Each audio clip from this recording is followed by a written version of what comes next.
Ladies and lords, thank you so much for joining. I really appreciate it. Today we're getting into something a little bit different. I'm actually just now realizing that I've only been in the training room like twice since I started playing this game.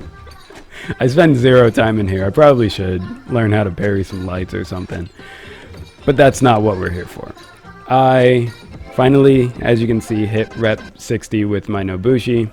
And I felt like this is a good time to share some tools to add to your kit. Those people who are gonna light all day, this probably won't change how you play, but at least you'll have the knowledge. So this isn't me breaking down the moveset or anything. This is just showing you Nobushi neutral, good practice. And for those of you who are fighting game fans, we're gonna get into some bread and butter. A lot of people seem to believe that this is Nobushi's bread and butter, right? This is her neutral, which it is, in my opinion, it is a strong tool. It can be used to force someone to deal with your lights.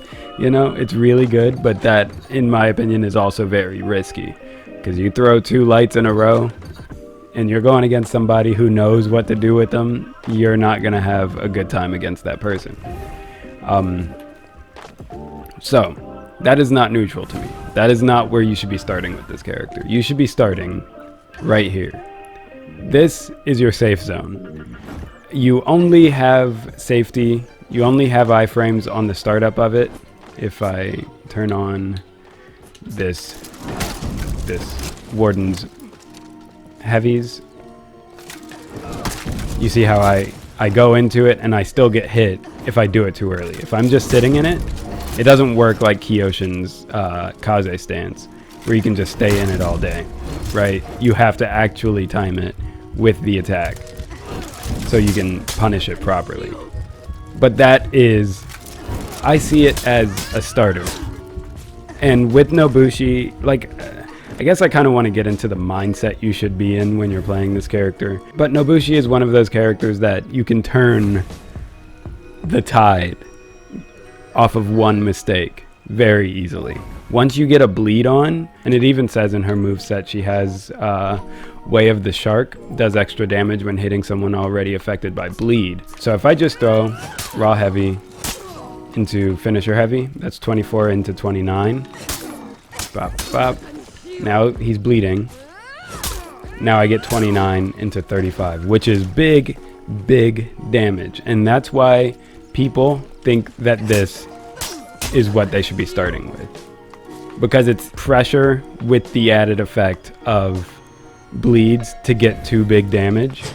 But the better way to get two bleeds is offsetting your opponent. If they throw an attack, you get those bleeds for free, right? And then you can go into your big damage. And this guy is already down 60% of his health just because I read that he was going to throw a heavy. Or even if he doesn't throw a heavy and I go into hidden stance, I can light before he actually grabs me. And hidden stance has a lot more properties for throwing your opponent off than just dodging the attack. Like, let's say I try to go for light parries off of an opponent's heavy, right? I can soft feint into hidden stance and beat the heavy. So you can sneak in damage when your opponent is not expecting you to. Easy stuff. Like, you want to be stacking on bleeds in between your opponent's attacks. And I think that is the serpent.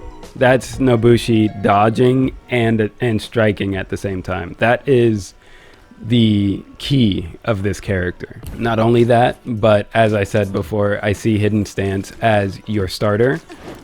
Hidden stance actually forgoes your starter. So you don't have to throw a light to get to your undodgeable. You can literally hidden stance into undodgeable. You can hidden stance into bleeds. You can hidden stance into dodge attack. So this is, hidden stance is starter for me. That is your neutral. But hidden stance by itself is risky if you're doing it too much. Your opponent can grab you out of it. Much like if you see a Kaze stance player, just grab. That's the answer. Grab or bash instantly from neutral, because they're going to go into Kaze stance. That is similar with Nobushi, but you can actually cancel your recoveries into it, which is the next part of the bread and butter. So you're going to be using your hidden stance to go in between your chain, start your chain over, or continue your chain. Even after throwing a finisher, you can continue your chain with hidden stance, right? Throw an undodgeable, go back into it, throw another undodgeable.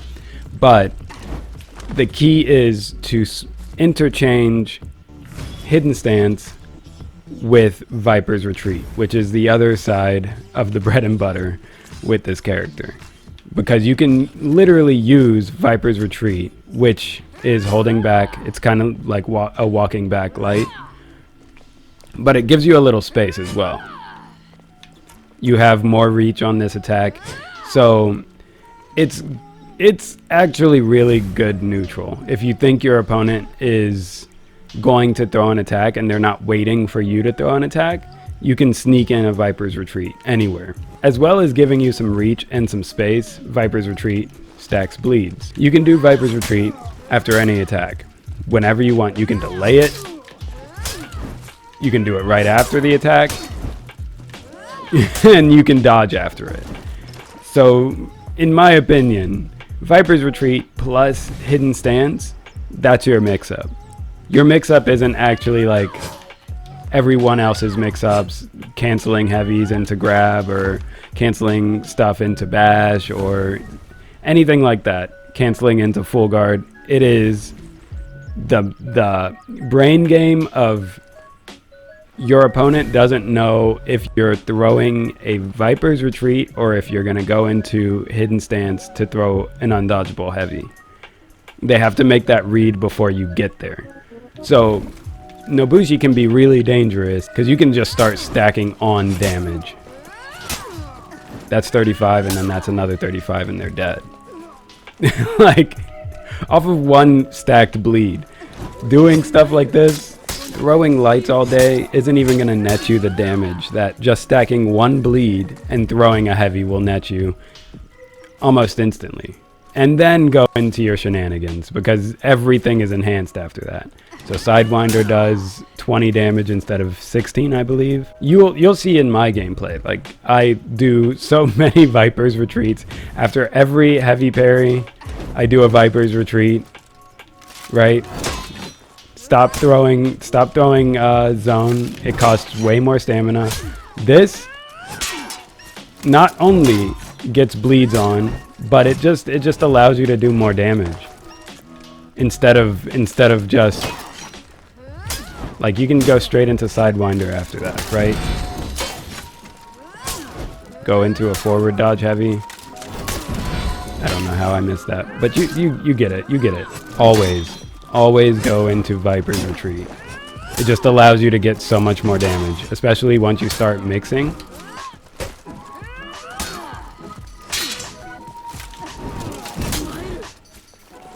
Easy peasy. I just wanted to share those tips with you guys. That's all. Stop playing Nobushi like a scrub. Cut it out.